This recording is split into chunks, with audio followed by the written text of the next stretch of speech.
What up, my man? Shalom in the home. What was that? I said shalom in the home. Oh, shalom in the home. So yeah, hopefully you and the 4 people who watch the show had a wonderful turkey day.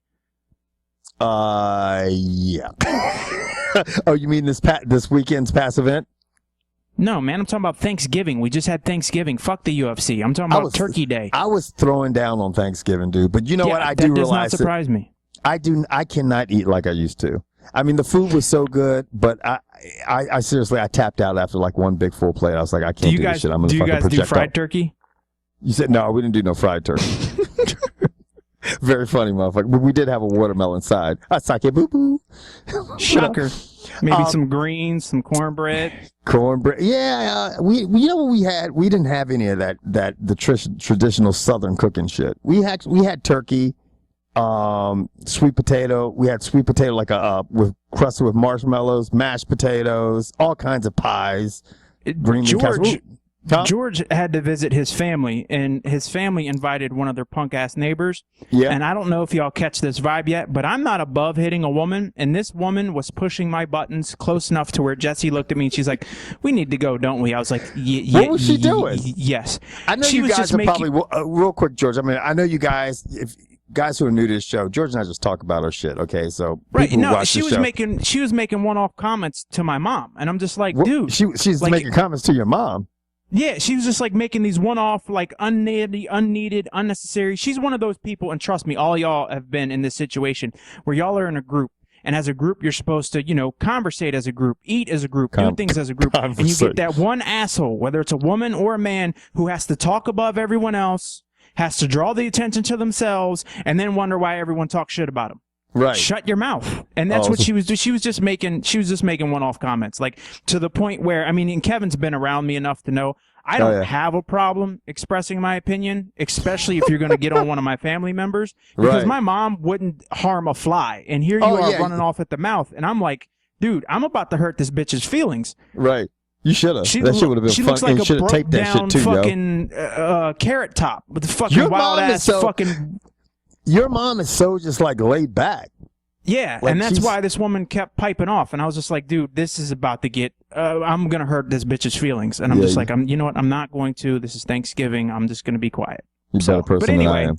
Anyway, well, now that you guys have listened to our personal bullshit, which we just Gray Maynard got his feelings hurt this past weekend. Yeah. It was the Ultimate Fighter 18 finale, obviously Team Rousey versus Team Tate, which has been an interesting season. I think it didn't turn out as well as a lot of people anticipated, at least in the ratings. I thought it was pretty interesting myself, but it concluded, at least the Fighters in the House concluded Saturday night, and it started out with actually who the hell did it start out with? You don't want me to comment on this, because speaking of feelings being hurt, I would skip to the last 2 fights, because I don't give 2 shits about anyone else on this card. The other thing I want to do is talk about Ronda Rousey's disrespectful, ridiculous act. I've never seen anyone act so childish. You know, it's funny because it's becoming. The way she acts is like, it's bizarre to me. Like I don't know if she's just, is that her? Is it a show? She obviously hangs with the Diaz brothers, but she's very dismissive, and she gets, the way, Tate gets under her skin, man. Miesha, and them doing this, both being in the house, she really, Tate keeps her composure. Miesha Tate keeps her composure. And I don't know, man, as much as Ronda Rousey probably will be the favorite going to this fight in late December in a few weeks, Miesha Tate, man, if she can disrupt her and get her out of her game, it could be a very interesting fight. Well, here's what I want to ask for all you Ronda Rousey fans out there, and be honest, because you're looking at somebody who is a Dennis Rodman fan, and I could separate what Dennis Rodman could do on the court compared to his antics off the court, right? And I can do that. So, if that's truly the reason you're a Ronda Rousey fan because of her performance in the ring, that's cool. But if you actually respect and like the shit she does outside of the ring, can you explain to me why? Like, do you think that's keeping it real? Because if that's really how she is and that's really what she's about, dude, she's a douche. Like, she is a douchebag.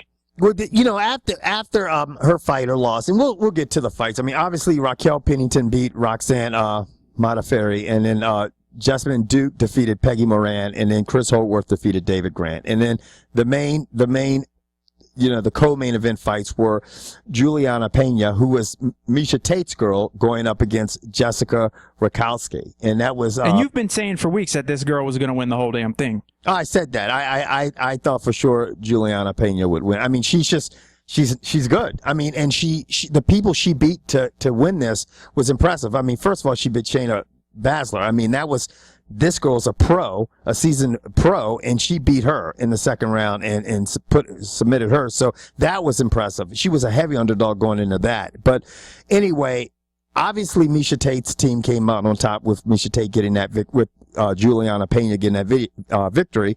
And then they interviewed both of the girls, after it. And they were interviewing Miesha Tate, and she was saying, complimentary towards both the fighters, saying she really thought Pena was a good fighter because she trained with her and blah, blah, blah. And then the guy turns to Ronda Rousey and he says, wanted to hear her reaction to what she thought of fight. And she just, she threw out a couple things, and then she's like, I feel bad for her, which I could understand her saying. And then she just said, but I really want to be back there talking to her. I don't even want to talk to you guys. I really don't want to talk to you guys. Like, it was so like Diaz brothers. And I'm thinking, are they rubbing off on you? They must be. But here's the thing. I mean, maybe her head is in the clouds. Maybe she didn't realize Paul Walker, God bless his soul, has passed away, and that her gravy train is probably way off without him. What other movie can she possibly be in? Like for her to get into movies, you have to be likable. You have to have people want to have to come see you. And the persona you're putting on, like if anyone doesn't know who you are and they go Google you and they bring up these videos, why will they want to see you? Why would they want to support you? You need people to come to the movie theaters and buy tickets to watch you now. Yeah, this isn't about beating people up anymore. You have to be likable. And if you can't be likable, you're going to be fucked in the movie industry. Yeah, you do have to have a likable personality, because there's so much stuff going, obviously with movies, there's so much marketing involved and appearances and everything like that. And you have to deal with it. And I know Dana White is sitting back going, okay, I mean, to me, if I was Dana White, I'm thinking, okay, is this the person I want to be the face of female MMA? You know what I'm saying? Representing it. I mean, if I look at that I'd rather have Miesha Tate. I mean, just because she seems like she's so much more personable, she gets along with people. That's just me. If I was running the organization, put it this way: UFC is a fledgling sport in the grand scheme of things. It hasn't been around that long. It hasn't been pushed in front of this many people ever. Right. So, women's MMA is even younger and a more like, they're like in the incubator still. They haven't even cracked an egg yet when it compares to where the men are at. So my thing is, how could you, I understand, look, I'm not taking anything away from her as a fighter. Extremely talented. Right. She can't be beat. She's nasty. She's great at what she does. But as a human being, the side that she shows us, and like I've said, I've been ripped for ripping on the Diaz brothers, and they said they're really cool people. Maybe it's just all an act. Maybe she's the female Chael P. Sonnen. Maybe she's the worst of Nate and Nick Diaz all wrapped in the one. She's doing a great job if that's what she's doing. I just don't want this to hurt her future plans. Right. It's the thing is George, it's to me, it's so short lived in the sport right now, because as much as it is is trying to become a mainstream sport, it's still not the mainstream sport like, soccer throughout the world, American football, or American even NASCAR. Or even NASCAR. It doesn't have the foothold in America that NASCAR does. It doesn't. And I tell you what, it is unfortunate that, about Paul Walker's passing this past weekend. But I tell you what, the reality is they're in the middle of filming, Fast and Furious 7. They're like, okay, the studios are like, what are we going to do? Ronda Rousey, this was going to be her ticket. And let me tell you something. If all of a sudden there's no more Fast and Furious series where she can't have another part in it, and all of a sudden her career would be up in smoke. Your career's up in smoke, and let's just say Miesha Tate beat you. Then all of a sudden, within a month, you fell off the map, and people can sit here and say, "Oh, Kevin, what the fuck are you talking about?" Let's look at Gina Carano.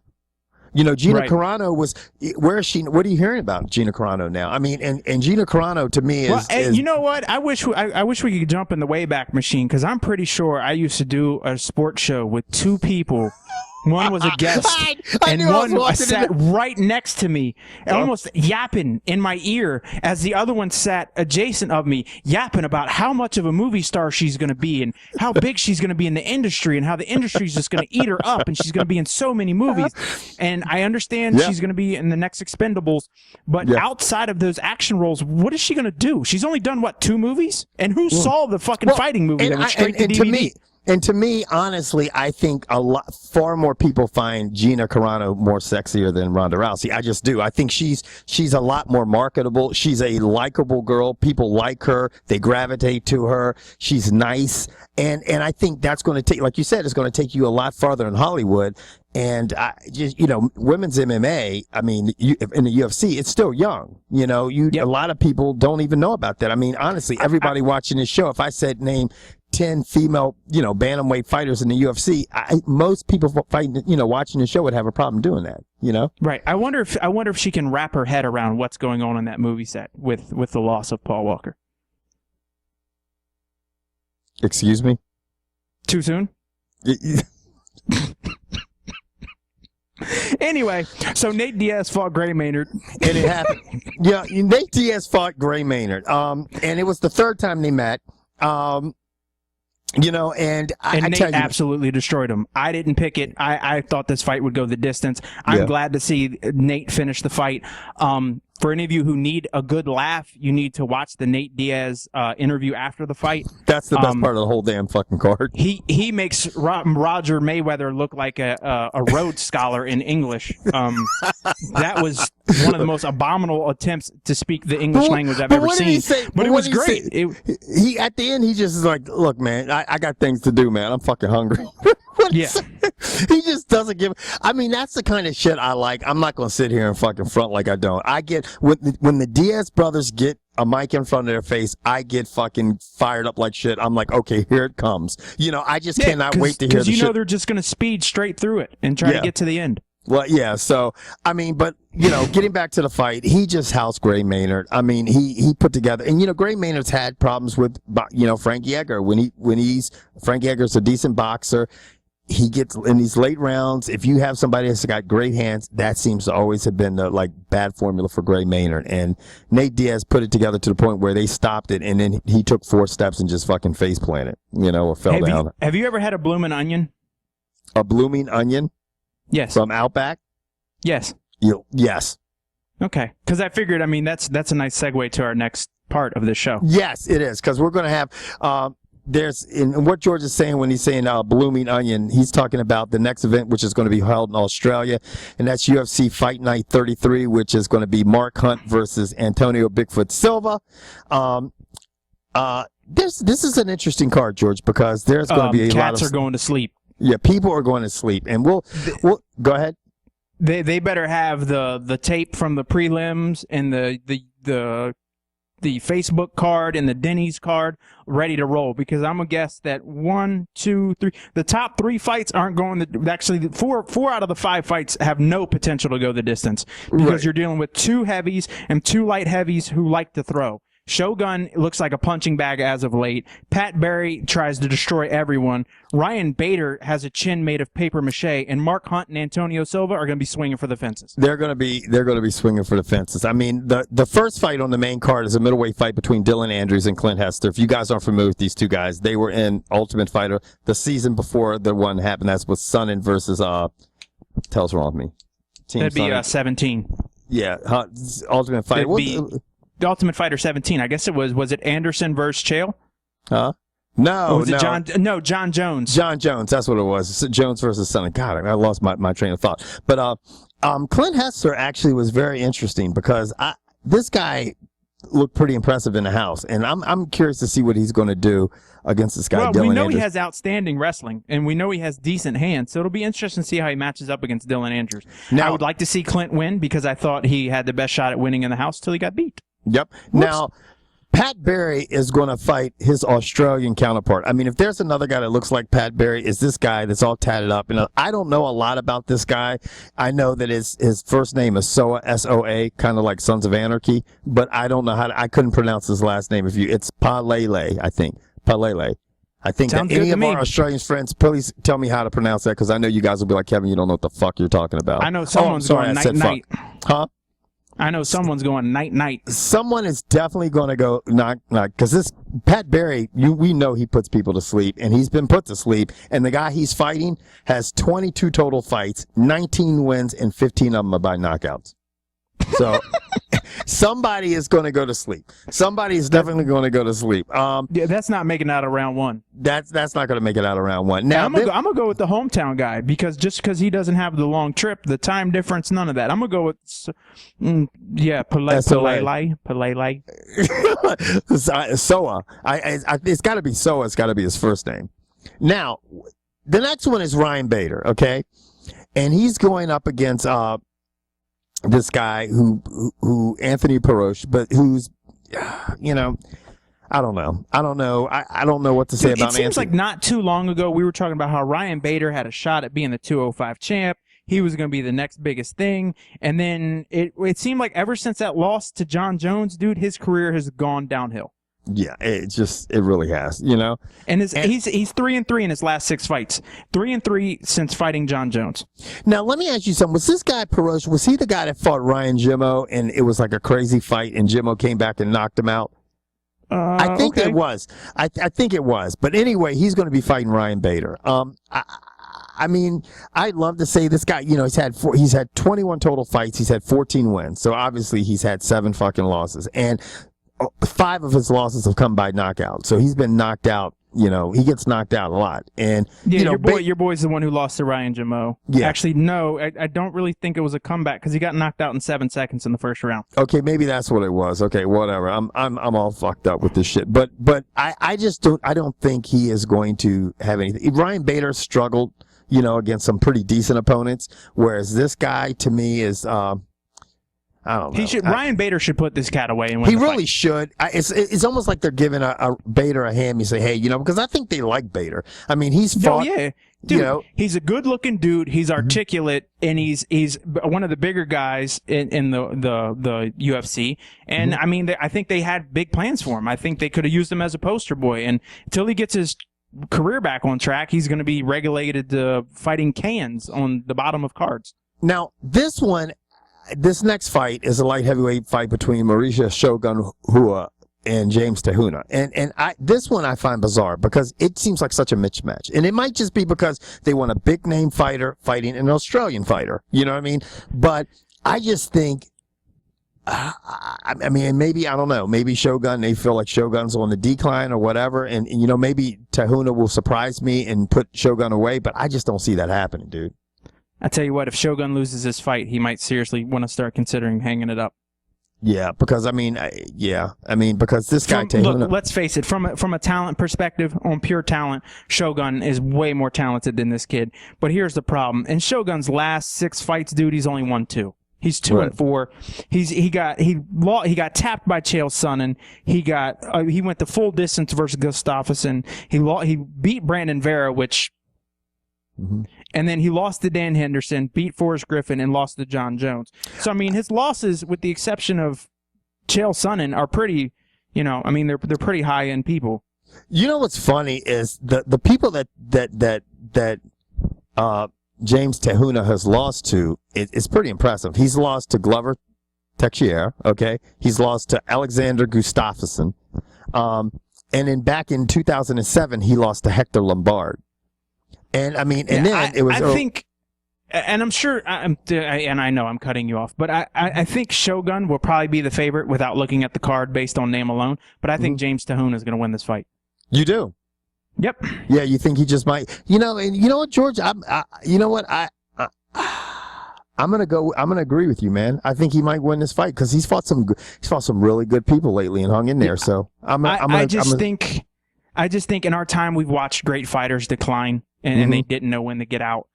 Chuck Liddell, Tito Ortiz, Dan Severn, Ken Shamrock. I think we're witnessing that with Shogun. I don't think, and even if he does beat this guy and put on an impressive performance, I don't think. I don't think Shogun has anything to win. He has everything to lose. If he loses this fight, it's a shock. If he wins this fight, big whoop. Right. Like this isn't a fight that's anyone's going to be like Shogun's back. Like, right. But if James knocks this cat out, which is a strong possibility, we might be talking about. It's been fun, Shogun, but now, let's try to keep that brain intact, buddy. Well, let's move on to this fight, the main event fight, Mark Hunt and Antonio Bigfoot Silva. Now, you know, as much as I'd love to see Mark Hunt fucking just do something, because I like Mark Hunt as a fighter. You know what I'm saying? I do too. I really do. I think he's going to have some problems here. One, because he always gets submitted, and Antonio Bigfoot Silva is great on the ground. I think this is just a bad matchup for Mark Hunt. Now, if anyone, he's got a big target in that jaw. I mean, if he can connect with that jaw, believe me, Antonio Bigfoot Silva would be sleeping, because he's been dropped before, and Mark Hunt can definitely do it. But, you know, I just think this is one case where I think Bigfoot Silva is just a little bit too well rounded for Mark Hunt. You know? We'll see. Yeah. I mean, we know big man can get. I would love to see Hunt put him to sleep. I would love to see it, but I just think that might be a stretch this time around. And we know Big Boy can get put to sleep. Oh yeah, without a doubt. With that said, I think Hunt's going to load up that right hand and try to put him out. Now, and with that said, I'm going with Mark Hunt for the victory. I think he's going to. Now, what I would like to place a bet on is over in if I said the fight was going to end in 2 minutes and 30 seconds, over or under, of the first round. Oh, damn. 2 minutes, everybody think 2 minutes and 30 seconds. So halfway through the first round. That's halfway through the first round. Is it going to go more than half a round or less than half a round? I think it's going to end before that. I do. I do too. So for all you people out there, when do you think this fight, the main event, Mark Hunt versus Antonio Bigfoot Silva, when is it going to end? Is it going to end before 2 minutes and 30 seconds of the first, or after 2 minutes and 30 seconds of the first? If Bigfoot Silva takes him to the ground, then it'll go past that. But if it doesn't happen, if he just comes down and tries to charge him and they try to charge each other, it's going to end fast.